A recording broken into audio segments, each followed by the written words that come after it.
السلام علیکم، welcome back to my channel. امید ہے آپ سب لوگ ٹھیک ٹھاک ہوں گے، خیر سے ہوں گے۔ مجھے بھی اپنی دعاؤں میں خصوصی یاد رکھا کریں، اور ہمارے فلسطین مسلمانوں پر جتنا ظلم و ستم ہو رہا ہے ان کو بھی اپنی دعاؤں میں خصوصی یاد کیا کریں، تاکہ اللہ پاک ان پر اپنی رحمت کی نظر ڈال دے اور ان پر اپنا کرم کر دے اور ان کو ہر تکلیف پریشانی مصیبتوں سے آزاد کر دے۔ امید ہے آپ لوگوں نے جو میں نے بتایا تھا جمعرات اور جمعے کے درمیان کے درود شریف آپ لوگوں نے پڑھے ہوں گے، اور اگر نہیں پڑھے تو آئندہ آنے والے جمعرات اور جمعے کے درمیان یہ درود شریف پڑھ لیا کریں، تاکہ ہماری آخرت کا ذریعہ بن سکے اور ہمارے لیے صدقہ جاریہ بن سکے، اور دوسروں کو بھی اس کی پڑھنے کی تلقین دیا کریں تاکہ آپ لوگوں کے لیے بھی صدقہ جاریہ بنے۔ تو شروع کرتے ہیں سورۃ المائدہ کا ترجمہ تفسیر، جو کہ ہم لوگوں نے لاسٹ سٹاپ کی تھی کہ جو شخص اس حدیث میں اس دعا کو پڑھنا چاہے تو اسے چاہیے کہ اس دعا میں ان الفاظ یعنی یا محمد کی جگہ یا نبی اللہ یا رسول اللہ پڑھے۔ یعنی کہ ہم لوگوں نے جو پچھلی ٹاپک پر بات کی تھی، اس کے اندر جو بیان کیا تھا وہ یہ تھا کہ وسیلے سے، کس کے وسیلے سے، کس طرح اور کس کے نام لے کے کن کن وسیلوں سے ہمیں دعائیں کرنی چاہیے اور ہماری دعائیں قبول ہوتی ہیں۔ دعا تو قبول کرنے والا بے شک اللہ ہے، لیکن ہمیں جو وسیلے بتائے گئے اگر ہم ان وسیلوں سے دعا کریں تو بے شک ضرور قبول ہوگی دعا انشاءاللہ۔ اگر ہمارا ایمان پکا ہے، ہمارا عقیدہ سچا ہے، تو ہماری دعا ضرور قبول ہوگی۔ ہمیں یہ نہیں دل میں ڈگمگانا چاہیے کہ پتہ نہیں دعا قبول ہوگی نہیں ہوگی۔ ہر چیز کا ایک وقت مقرر ہے، جس وقت جو چیز ہمیں ملنی ہے اس وقت ہی وہ چیز ہمیں ملے گی، لیکن دعا ہماری ضرور قبول ہوتی ہے۔ اتنا بھروسہ رکھا کریں کہ دعا کبھی یہ نہیں بولا کریں کہ پتہ نہیں دعا قبول ہوگی یا نہیں ہوگی۔ سچے دل سے مانگی ہوئی دعا ضرور قبول ہوتی ہے۔ تو شروع کرتے ہیں درود شریف پڑھ کے، صلی اللہ علی محمد صلی اللہ علیہ وسلم۔ اب جو آیت کا ترجمہ تفسیر بتاتی ہوں، ان الذین کفروا لو آمنہم، بے شک اگر کافر لوگ جو کچھ زمین میں ہیں وہ سب اس کے برابر اتنا ہی اور اس کے ساتھ ملا کر قیامت کے دن کے عذاب سے چھٹکارے کے لیے دے تو اسے قبول نہیں کیا جائے گا، اور ان کے لیے دردناک عذاب ہے۔ پچھلی آیت میں بھی ہم نے کافروں کا ذکر پڑھا ہے کہ اگر ان سے بولا جائے کہ اگر تم اپنی مال اور جتنی بھی دولت ہے اگر تم سب قربان کر دو، اور اپنے ایمان پر ان کی بات آئی تھی تو کیا تم اپنا ایمان دے دو گے؟ تو انہوں نے کہا تھا ہم سب کچھ دینے کے لیے تیار ہیں، انہوں نے اپنا ایمان بیچ دیا تھا۔ استغفر اللہ۔ اور ان کے لیے دردناک عذاب ہے، وہ اس سے نکلنا چاہیں گے لیکن وہ اس سے نکل نہ سکیں گے، اور اس کے لیے ہمیشہ کا عذاب ہے، تاکہ فدیہ دے کے جان چھڑواؤ۔ یعنی اگر کافر دنیا کا مالک ہو اور اس کے ساتھ اس کے برابر کا مالک ہو، اور یہ سب کو قیامت کے دن اپنی جان کو چھڑانے کے لیے رد کر دے، تو اس کا فدیہ قبول نہیں کیا جائے گا۔ جو اس کا ساتھ دے گا وہ بھی کافر ہے اور وہ بھی اس کے برابر کا ہی شریک ہے اس گناہ میں۔ قیامت کے دن کافروں کو عذاب ضرور ہوگا، اس دن ان کے پاس عذاب سے چھٹکارے کی کوئی صورت نہ ہوگی۔ تو کافر جو ہیں وہ کیا کر رہے ہیں؟ آج جو ہمارے فلسطین مسلمانوں پر اتنے ظلم ہو رہے ہیں وہ کون ہیں؟ کافر ہی تو ہیں، اور کون ہیں؟ تو ان کے اوپر یہ کیا بھول گئے کہ ہمارے اوپر کوئی عذاب نہیں آئے گا اللہ کا؟ ابھی تو یہ صرف کر رہے ہیں، ابھی تو اللہ نے ان کی رسی ڈھیلی کی ہوئی ہے۔ جب اللہ کھینچے گا نا ان کی رسی، پھر انہیں پتہ چلے گا کہ کیا یہ لوگ کر رہے ہیں۔ ابھی جب جس کے اوپر جو گزرتی ہے نا صرف اسی کو ہی پتہ چلتا ہے۔ اتنا ظلم و ستم ہو رہا ہے، کوئی کچھ نہیں کر رہا ان کے لیے، بس ہم دعائیں کر سکتے ہیں، کیونکہ سب کو پتہ ہے اگر ہم نے کسی سے دشمنی موڑ لی تو ہمارے لیے ہی سب سے بڑا نقصان ہے۔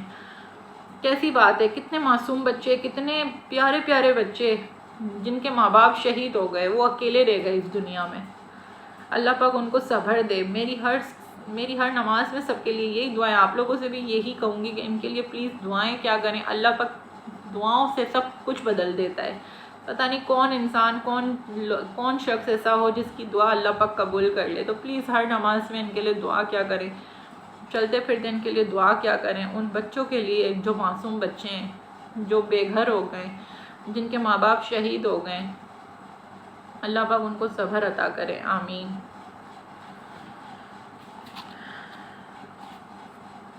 اور اے رسول، جو کفر میں دورے جاتے ہیں تمہیں غمگین نہ کریں، یہ وہ ہیں کہ جو اپنے منہ سے کہہ دیں کہ ہم ایمان لائیں، حالانکہ ان کے دل مسلمان نہیں، اور کچھ یہودی بہت جھوٹ سنتے ہیں اور دوسرے لوگوں کو بھی خوب سنتے ہیں جو آپ کی بارگاہ میں نہیں آئے، یہ اللہ کے کلام کو اس کے مقامات کے بعد غلط دیتے ہیں۔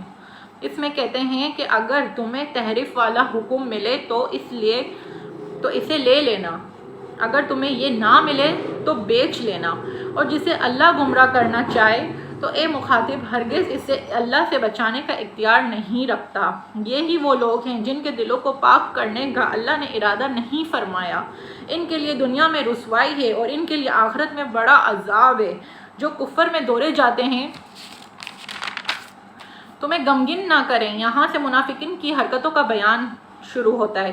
سب سے پہلے اللہ تعالیٰ نے اپنے حبیب صلی اللہ علیہ وسلم کو یا ایھا الرسول رسول کے مبارک خطاب سے عزت عطا فرمائی، اور حضور اقدس صلی اللہ علیہ وسلم کی تسکین قلب کا سامان مہیا فرمایا کہ اے حبیب صلی اللہ علیہ وسلم نے آپ کا مددگار ہوں۔ منافقین کے کفر ظاہر کرنے اور ان کے ساتھ دوستیاں کر لینے سے آپ رنجیدہ نہ ہوں۔ منافقین کی منافقت کا بیان فرمایا، یہ صرف زبان سے کلمہ فرماتے ہیں، دل سے ایمان نہیں لاتے۔ وَمِنَ الَّذِينَ هَادُوا اور کچھ یہودی بہت جھوٹ سنتے ہیں۔ یہاں سے یہودیوں کا کردار بیان کیا گیا ہے کہ وہ اپنے سرداروں کا جھوٹ خوب سنتے ہیں اور ان کی افکاروں کو قبول کرتے ہیں، اور اس کے ساتھ خیبر کے یہودیوں کی باتیں بھی خوب مانتے ہیں جن کے حالات آگے بیان ہیں۔ یہ اللہ کے کلام کو اس کے مقامات کے بعد بدل دیتے ہیں۔ شاعر کا شان نزول یہ ہے کہ خیبر کے شمار کیے جانے والے یہودیوں نے شادی شدہ مرد اور شادی شدہ عورت نے زنا کیا۔ اب اس میں پوری جو ہسٹری ہے زنا کی ہے، منافقوں کا ذکر ہے، ان کے اندر انہوں نے کیا کام ایسے کیے، زنا کی کیا سزا ہے، اور زنا کرنے والوں کے اوپر کیسی سزا ہے اللہ پاک نے توریت میں نازل کی ہے جو ہم سنتے ہیں۔ اس کی سزا توریت میں سنسکار کرنا تھی، یہ انہیں گوارا نہ تھا، اس لیے انہوں نے چاہا اس مقدمے کا فیصلہ سرکار دو عالم صلی اللہ علیہ وسلم سے کرایا جائے۔ چنانچہ ان دونوں مظلوموں کو ایک جماعت کے ساتھ مدینہ طیبہ بھیج دیا گیا اور ساتھ ہی کہہ دیا حضور صلی اللہ علیہ وسلم کوڑے مارنے کا حکم دیں تو انہیں مان لینا اور سنسکار کرنے کا حکم دے تو رد کر دینا۔ وہ لوگ بنی عزیر کے پاس آئے، پیارے آقا صلی اللہ علیہ وسلم کے ہم وطن ہیں اور ان کے ساتھ آپ صلی اللہ علیہ وسلم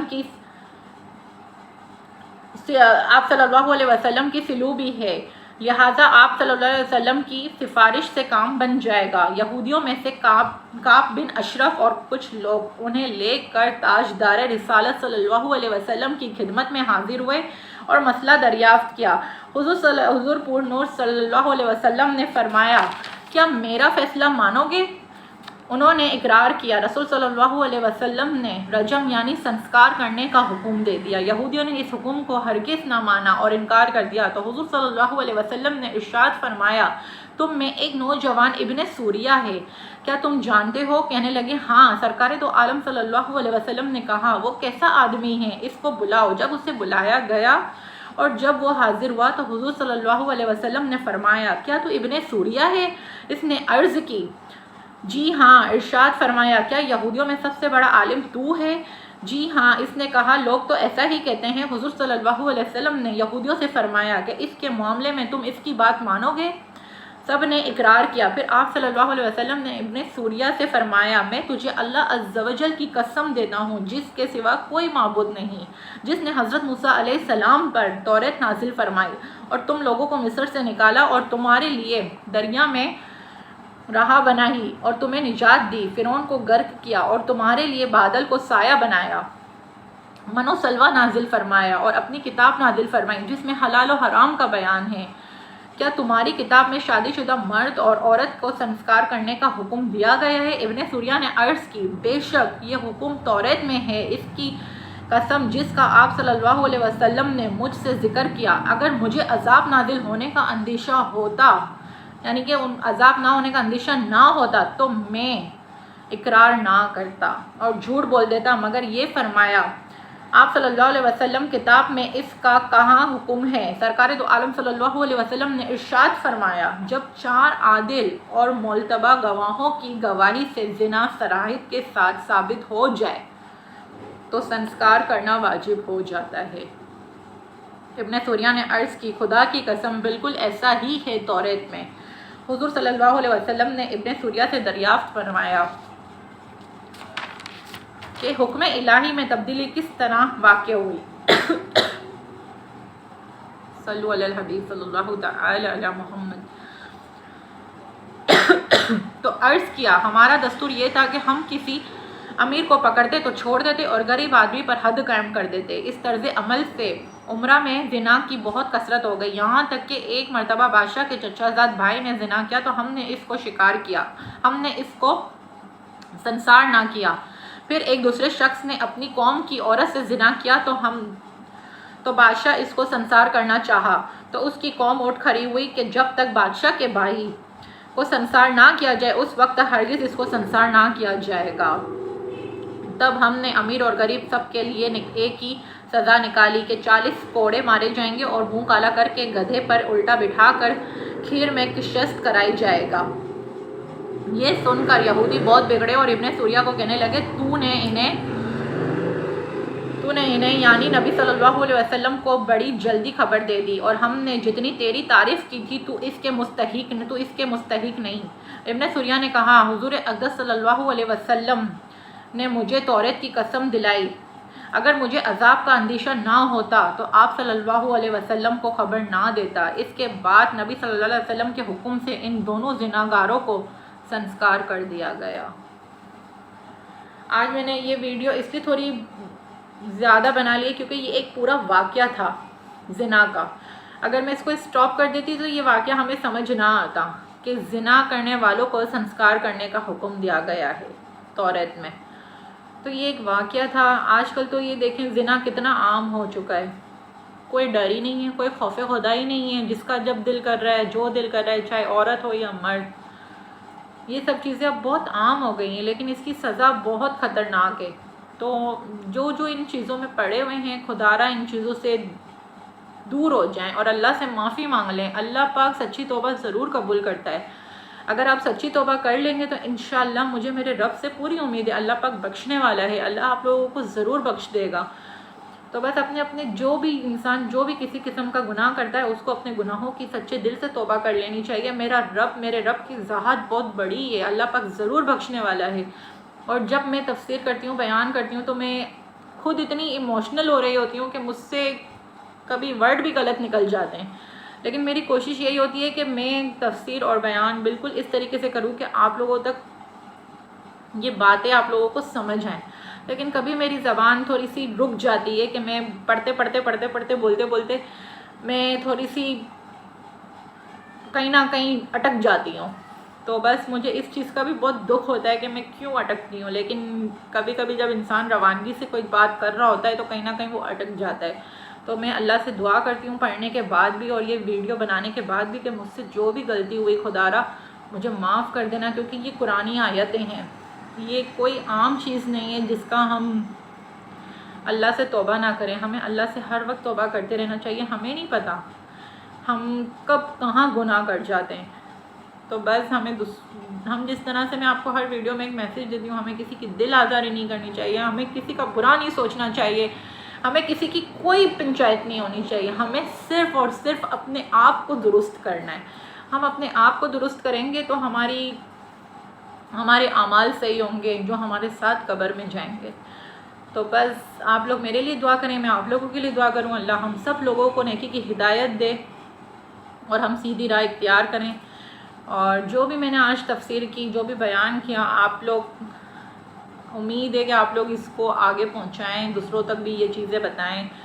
آپ اپنے منہ سے نہیں بتا سکتے، آپ یہ لوگوں تک پہنچا دیا کریں۔ آج کل تو واٹس ایپ ایسی چیز ہے یا گروپس بنے ہوئے ہوتے ہیں، ہر چیز ہوتی ہے، تو آپ اپنے گروپس میں لوگوں کو شیئر کر سکتے ہیں یہ چیزیں کہ لوگ سنیں۔ جتنا آپ اس چیز کو پھیلائیں گے، یہ دین ہے، دین کی دعوت پھیلانا آپ لوگوں کو پتہ ہے کتنی نیکیوں کا ثواب ہے، تو آپ لوگ یہ ثواب کما لیں۔ آج زندگی آج دنیا ہے تو ہمیں یہ نیکیوں کا ثواب کما لینا چاہیے، بعد میں ہمارے ہاتھ خالی ہوں گے، ہمارے پاس کچھ نہیں ہوگا۔ تو ہمیں یہ عبادتیں کرنی چاہیے، نیکیاں کرتے رہنا چاہیے، اور جتنا ہو سکے دوسروں کو خوشی دینے کی کوشش کریں۔ تو بس اللہ پاک ہمارے لیے آسانی کرے گا. تو انشاءاللہ نیکسٹ ویڈیو میں دوبارہ کنٹینیو کریں گے سورۃ المائدہ. سورۃ المائدہ بڑی صورت ہے، انشاءاللہ میں نہیں چاہتی کہ میں اس کو جلدی جلدی ختم کر دوں، آہستہ آہستہ لے کے چلوں جو آپ کو بھی سمجھ آئے اور مزہ بھی آئے سننے میں. مجھے اپنی دعاؤں میں یاد رکھیے گا. صلی اللہ علیہ محمد صلی اللہ علیہ وسلم.